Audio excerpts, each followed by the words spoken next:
এভাবে। এখন দেখ, সমমান বচন হচ্ছে যখন দুটি বচন বা বচন সূত্রের মান সমান হবে তখন তাকে সমমান বলা হবে।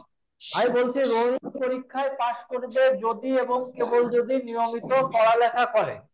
রোহিত পরীক্ষায় পাশ করবে যদি এবং কেবল যদি নিয়মিত পড়ালেখা করে। তাহলে পি, এই রোহিত পরীক্ষায় পাশ করবে জন্য পি, আর যদি এবং কেবল যদির জন্য ইকুইভ্যালেন্স, নিয়মিত পড়ালেখা করার জন্য কিউ। তার মানে যদি এবং কেবল যদি মানে পরীক্ষায় পাশ করার শুধুমাত্র ওয়ান অ্যান্ড অনলি একটাই মাত্র উপায় আছে, সেই উপায়টা হচ্ছে নিয়মিত পড়ালেখা করা। এখন আমি যদি পি ইকুয়ালস কিউ এর সত্য সারণী তৈরি করতে করি, তাহলে এর সারি সংখ্যা কয়টি হবে? 4টি হবে স্যার। এর সারি সংখ্যা হবে 4টি। কেন? আমরা জানি two to the power n, n মানে কয় ধরনের বচন রয়েছে? 2 ধরনের, পি কিউ। তার মানে 2 দুগুণা 4, তাহলে সারি হলো 4টি। এই যে 4টি সারি করলাম, 4টি সারিতে two to the power n, তাহলে এখানে 4টি সারি হলো। তাহলে প্রথম সারিতে কয়টা টি কয়টা এফ হবে? 2টা টি 2টা এফ। 4-এর অর্ধেক হচ্ছে 2, যে কয়টা সারি প্রথম সারিতে তার অর্ধেক টি অর্ধেক এফ, তাহলে 4টা সারি হলে 4-এর অর্ধেক 2, 2টা টি 2টা এফ। এবার কিউ 2, মানে এখানে যতগুলো টি এবং এফ থাকবে প্রথম সারিতে, যেই আমি বাম পাশ থেকে ডান পাশে আসবো তখন আমার টি এবং এফ এর সংখ্যা অর্ধেক করে কমতে থাকবে। তাহলে এই ঘরে যদি দুটো টি দুটো এফ হয়, তাহলে 2-এর অর্ধেক হচ্ছে 1, তাহলে কিউ এর ঘরে কয়টা টি কয়টা এফ হবে? একটা টি একটা এফ। একটা টি একটা এফ। ভেরি গুড, কিউ এর ঘরে হবে একটা টি একটা এফ, রাইট। তার মানে আমরা এখন কিউ এর ঘরে একটা টি একটা এফ লিখে দিই, একটা টি একটা এফ, একটা টি একটা এফ। এখন দেখো, পি মানে হচ্ছে রহিম পরীক্ষায় পাশ করবে, ধরো পাশ করেছে। আর কিউ মানে নিয়মিত লেখাপড়া করেছে। তার মানে রহিম, পি মানে রহিম পরীক্ষায় পাশ করেছে, এটা সত্য। কিউ মানে রহিম নিয়মিত লেখাপড়াও করেছে, এটাও সত্য। তার মানে কি পি ইকুইভ্যালেন্স কিউ কি সত্য হবে না সত্য হবে না? সত্য সত্য। হবে। সত্য সত্যি হবে। হবে। এই উক্তিটি ঠিক মানে প্রমাণ পাওয়া গেছে যে রহিম পরীক্ষায় পাশ করবে যদি এবং কেবল যদি নিয়মিত লেখাপড়া করে। আর রহিম পরীক্ষায় পাশও করেছে, নিয়মিত লেখাপড়াও করেছে, তার মানে এই উক্তিটি সত্য। এখন কথা হচ্ছে রহিম পরীক্ষায় পাশ করেছে কিন্তু নিয়মিত লেখাপড়া করেছে, এটা সে নিয়মিত লেখাপড়া করেনি। তাহলে কি এই উক্তিটাকে কি আমরা সত্য বলতে পারবো? এই উক্তিটা না কি স্যার, আমরা, ফলস। এটাই আমি বললাম রহিম মিথ্যা পড়াশোনা হবে নিয়মিত লেখাপড়া করে, এখন রহিম পরীক্ষায় পাশ করেছে কিন্তু নিয়মিত লেখাপড়া করেনি, তখন কি হলো? তখন এই উক্তিটির আর সত্যতা থাকলো না, এই উক্তিটির সাথে সামঞ্জস্যপূর্ণ হলো না, তখন এটা ফলস। আবার দেখা যাচ্ছে রহিম পাশ করেছে, রহিম রহিম পাশ করেনি কিন্তু নিয়মিত লেখাপড়া করেছে, তাহলেও কিন্তু এই উক্তিটির সাথে সামঞ্জস্যপূর্ণ হয় না। কারণ রহিম বলেছে, এই উক্তিতে বলেছে রহিম পাশ করবে যদি পড়ালেখা করে। এখন রহিম পরীক্ষায় পাশ করেনি কিন্তু কিউ মানে নিয়মিত লেখাপড়া করেছে, এটা সত্য, তাহলে তো এই উক্তিটির আর সত্যতা থাকে না, তাহলে এটাও কি হবে? ফলস। আবার রহিম পরীক্ষায় পাশও করে ফলস। নাই, নিয়মিত লেখাপড়াও করে নাই, তাহলে এই উক্তিটা কি হবে? এই এটা উক্তিটার ট্রু। সাথে সম্মতিপূর্ণ। টি কারণ হবে। বলেছে পাস করবে তখন, তখন হচ্ছে নিয়মিত লেখাপড়া করবে। এখন পাসও মানে নিয়ম পাসও করেনি, আবার নিয়মিত লেখাপড়াও করেনি, তাহলে এই পড়ি। উক্তি সত্য হবে। তো মেইনলি আমাদের যে বিষয়টা মনে রাখতে হবে, সবাই একটু মিউট করে রাখো, মিউট করে রাখো। দুলা মিউট করো, মিউট করো, মিউট করো, সবাই মিউট করো। মিউট না করলে একটা একটা কনজেস্টেড অ্যাটমসফিয়ার তৈরি হবে। এখন দেখো, প্রতীকী যুক্তিবিদ্যায় আমরা বীজগণিত, পাটিগণিতে এরকম সমান সমান চিহ্ন দিই। বীজগণিত পাটিগণিত বা ম্যাথমেটিক্সে আমরা সমান সমান চিহ্ন দিই, দুটো দাগ দেওয়া। আর প্রতীকী যুক্তিবিদ্যায় সমান সমান চিহ্ন কি দেওয়া হয়? প্রতীকী যুক্তিবিদ্যায় দুটো দাগের পরিবর্তে, কি করা হয়? 3টা দাগ দেওয়া তিনটি হয়। পদ প্রতীকী তিনটা 3টি দাগ। দাগ যুক্তিবিদ্যায় দেওয়া সমান হয়। চিহ্ন হচ্ছে 3টা দাগ।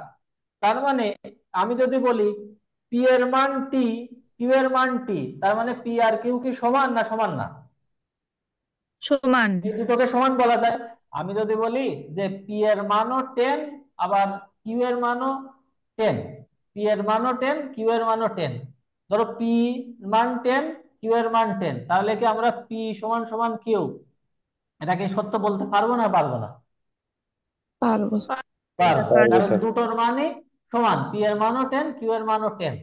তাহলে পি কিউ সমান। এখন আমরা যদি বলি পি এর মান টি, মান টি, তাহলে দুটোর মানই একই, তাহলে পি সমান কিউ এটা বলতে পারবো? না না স্যার। স্যার।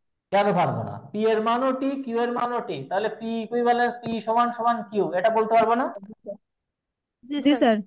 আবার পি এর মান টি, দ্বিতীয় ঘরে দেখো পি এর মান টি, কিউ এর মান এফ, তাহলে কি দুটোর মান কি সমান হলো?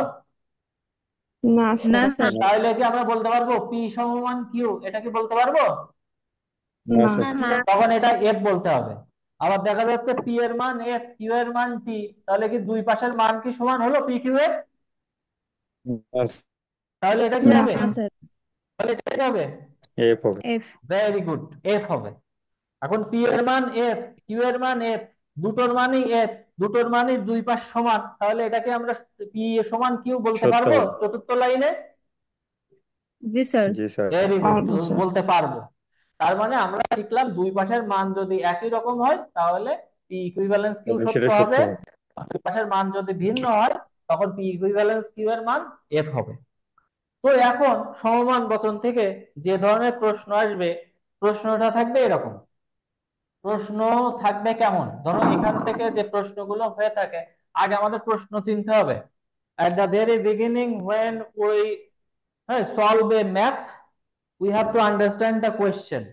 আমাদের কোশ্চেনটা বোঝার চেষ্টা করতে হবে। এখানে প্রশ্ন থাকবে, পরীক্ষার প্রশ্নপত্রে থাকবে যে সত্য সারণীর মাধ্যমে, পরীক্ষার প্রশ্নপত্রে থাকবে যে সত্য সারণীর মাধ্যমে, সত্য সারণীর মাধ্যমে প্রদত্ত প্রদত্ত বচনাকারটি, বচনাকারটি যৌক্তিক অর্থে, প্রদত্ত বচনাকারটি যৌক্তিক অর্থে সমমান কিনা, যৌক্তিক অর্থে সমমান কিনা তা নির্ণয় করো, তা নির্ণয় করো। কি থাকবে প্রশ্ন? সত্য সারণীর মাধ্যমে প্রদত্ত বচনাকারটি যৌক্তিক অর্থে সমমান কিনা তা নির্ণয় করো। আমার কথা কি বুঝতে পেরেছো? এরকম একটা দাগ নম্বর দেওয়া জি থাকবে, স্যার। এরকম একটা দাগ নম্বর দেওয়া থাকবে, পি এমপ্লাইজ কিউ মাঝখানে সবসময় যৌক্তিক অর্থে সমমান কিনা, সবসময় এই সমমান চিহ্ন থাকবে, negation Q implies negation P. এখন এইটা সমান এইটা কিনা সেটা তোমাকে নির্ণয় করতে হবে।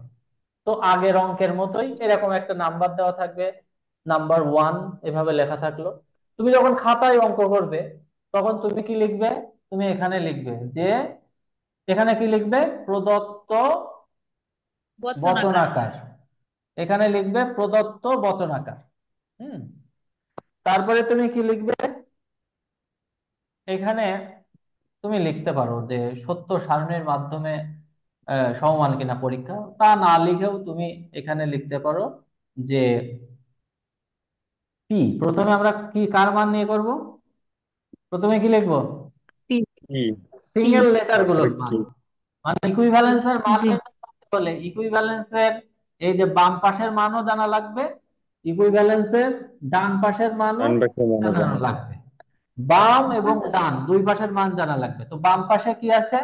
পি এমপ্লাইজ কিউ আছে, তাহলে এমপ্লাইজ এর মান জানা লাগবে। এই পাশে কি আছে? এই পাশে এমপ্লাইজ আছে, তাহলে এখানে এমপ্লাইজ এর এমপ্লয়েজ। মান জানা লাগবে। আমি যদি এই এমপ্লয়েজ এর মান জানতে চাই তাহলে আমার কার কার মান জানা লাগবে? দেওয়াটা পি এবং পি কিউ এর মান জানা প্লাস লাগবে। আবার এই এমপ্লয়েজ এর মান জানতে হলে Q. Negation Q negation P P plus. এর মান জানা লাগবে, নেগেশন কিউ জি স্যার। আর নেগেশন পি। তাহলে প্রথমে আমি ইংলিশ অ্যালফাবেটিক্যাল অর্ডারে ফার্স্ট যে লেটারটা আছে পি, পি। তারপরে কিউ, পি কিউ। কিউ লিখলাম। এবার আমাদের কি negation P R negation Q, negation. হ্যাঁ নেগেশন পি নেগেশন কিউ মান নির্ণয় করলাম। এখন দেখো, আমরা যদি পি এমপ্লয়িজ কিউ এর মান নির্ণয় করতে চাই তাহলে আমরা এখান থেকে পি এর মান আর কিউ এর মান এখান থেকে পেতে পারবো না? এখান থেকে পাবো কিনা জি বলো? স্যার। জি স্যার। তাহলে আমরা জি স্যার। এখানে কি লিখলাম? P implies Q. পি এর মান কোথা স্যার থেকে বের আগে তো ডান পাশে, স্যার ডান পাশে আগে তো নেগেশন কিউ রয়েছে, তাহলে আগের নেগেশন কিউ উপর আমরা লিখতে হবে না? অ্যালফাবেটিক্যাল অর্ডারে লিখবো। হ্যাঁ, আমি যখন ও, যখন বসানোর কথা বলবো তখন নেগেশন কিউ এর মানটা আগে বলবো, পি এর মানটা পরে ও, বলবো। হ্যাঁ, আমরা জাস্ট ওকে, ঠিক অ্যালফাবেটিক্যাল আছে। অর্ডারে আমরা এখানে লিখে গেলাম, কিন্তু যখন আমি মান নির্ণয় করব তখন এই পি, ধরো পি জি। এমপ্লয়িজ কিউ এর মান, তখন পি এর মান আগে বলবো, কিউ এর মান আগে বলবো। এখন দেখো আমি negation Q implies negation P এর মান জানা লাগবে, negation Q implies negation P, এটা লিখলাম।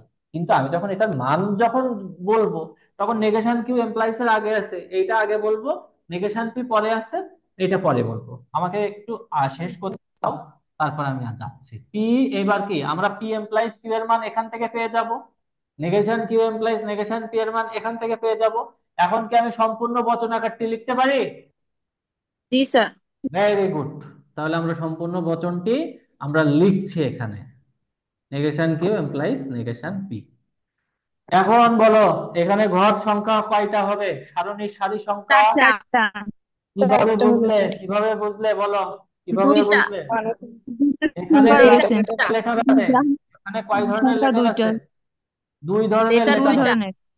কারণ জি স্যার। আমরা জানি সারণী সারি সংখ্যা নির্ণয়ের সূত্র হচ্ছে 2 টু দি পাওয়ার n।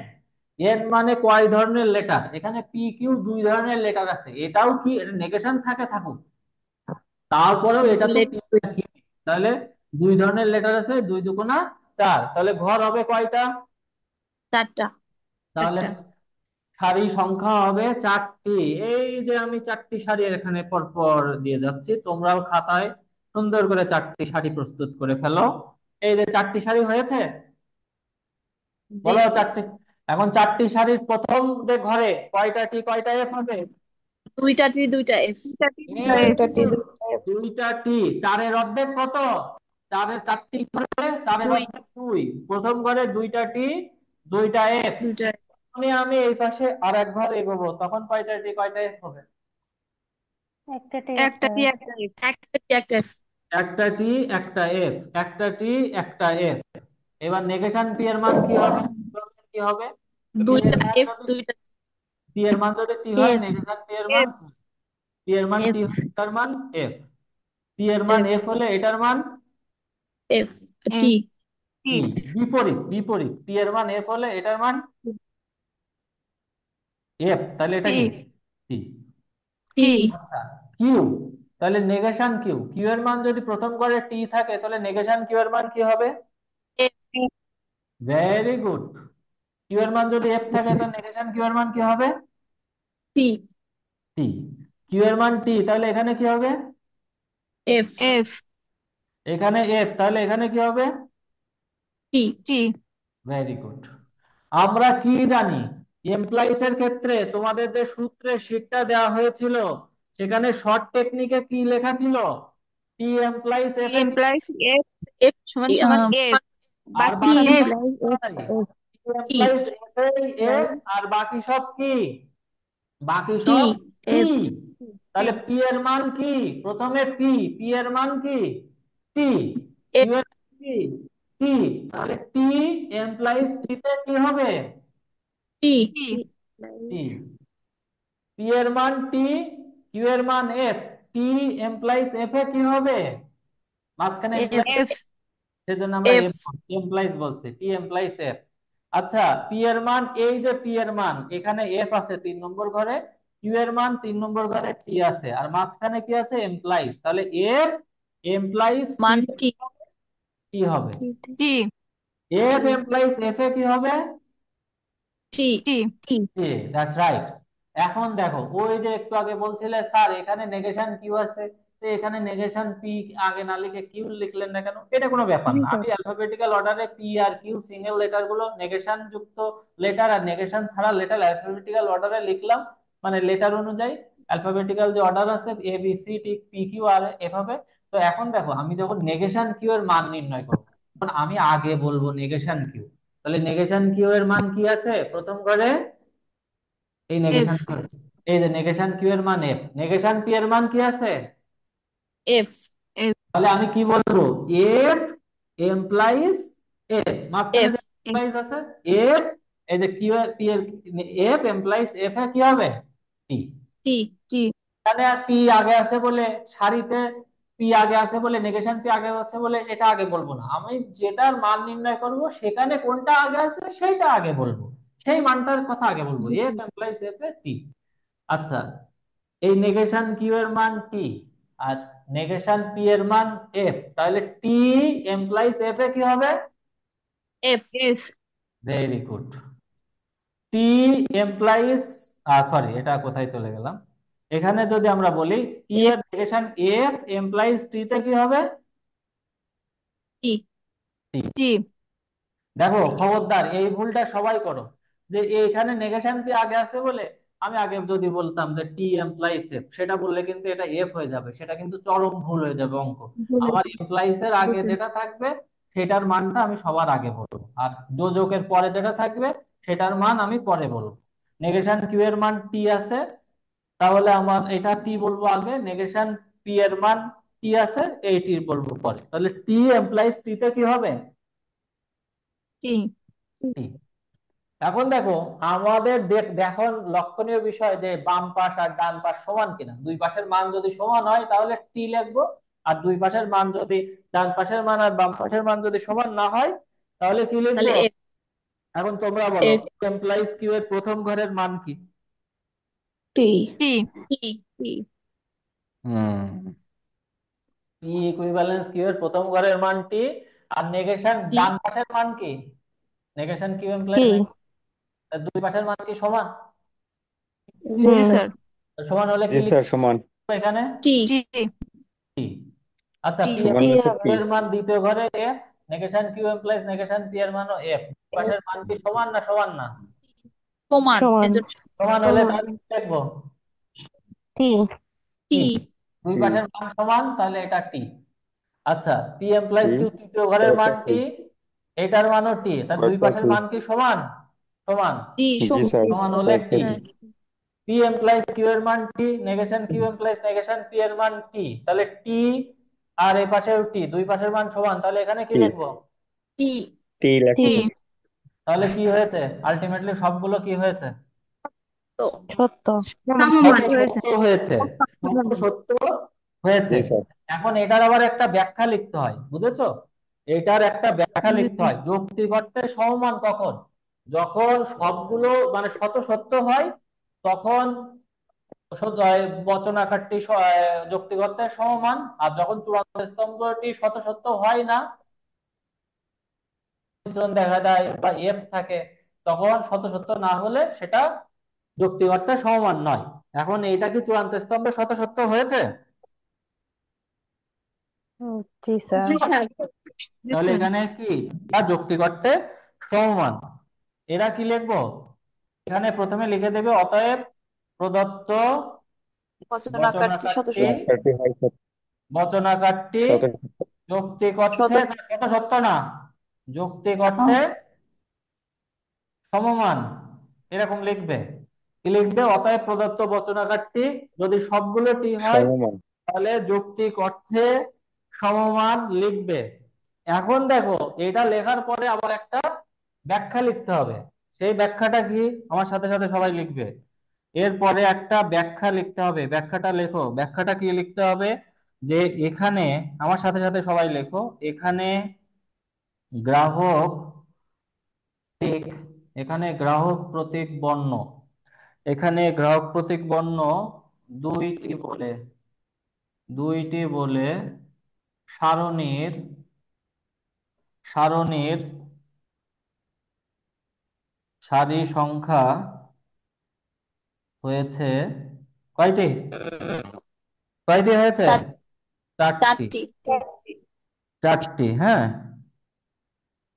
চারটি সারিতে, হুম, চারটি সারিতে সম্ভাব্য সকল প্রকার মান নিবেশন করার পর, লিখেছো? সারণীর চূড়ান্ত স্তম্ভটি শত সত্য সত্য হয়েছে।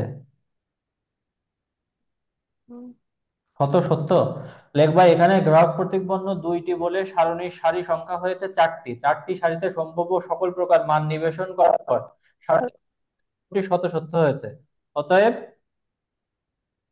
প্রদত্ত বচনাকারটি কত সত্য। বচনাকারটি যৌক্তিক অর্থে কি লিখবো? সমমান। যৌক্তিক অর্থে সমমান। তাহলে কিভাবে অঙ্ক করতে হবে? সবাই কি ক্লিয়ার কনসেপ্ট? জি স্যার। কারো কোনো সমস্যা? না স্যার। সমস্যা থাকলে কিন্তু আমাকে অবশ্যই বলতে হবে। তাহলে কি আমি এটা মুছে মুছে ফেলতে পারি? জি স্যার। মুছে ফেলতে পারি? জি আমার স্যার। সাথে সাথে সবাইকে অঙ্ক জি করে স্যার। আমার সাথে সাথে সবাই অঙ্ক করেছিলে? জি স্যার। আচ্ছা ঠিক আছে, তাহলে আমি এখন তোমাদের একটা অঙ্ক দিই, তোমরা সেই অঙ্কটা করবে। জি স্যার। আচ্ছা তাহলে আমি এখন তোমাদের টেস্টটা নিয়ে নিই যে তোমরা এখন কি করো, দেখি তোমরা কতখানি বুঝেছো।